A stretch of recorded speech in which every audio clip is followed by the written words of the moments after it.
అందరికీ నమస్కారం అండి. నేను ఈరోజు ఒక కొత్త వీడియోతో మీ ముందుకు వచ్చాను. అదేంటంటే వారాహి మంత్రం అన్నమాట. ఈ మంత్రాన్ని రోజు పడుకునే ముందు 21 సార్లు జపించినట్లయితే మీ జీవితంలో కష్టాలు అనేవి మెల్లమెల్లగా తొలగిపోతాయన్నమాట. మీకు ప్రశాంతమైన జీవితం అనేది మీకు లభిస్తుంది. మీరు ఏది చేసినా నమ్మకంగా చేయండి. ఈ యూనివర్స్ అనేది అప్పుడే మీకు సహాయపడుతుంది. ఆ మంత్రం ఏంటంటే ఓం హ్రీం శ్రీం ఓం అష్టవారాహి నమః.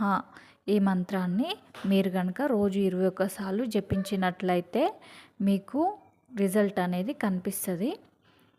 మీరు ఈ మంత్రాన్ని వారాహి నవరాత్రుల్లోనే కాకుండా వారాహి నవరాత్రుల తర్వాత కూడా జపించవచ్చండి.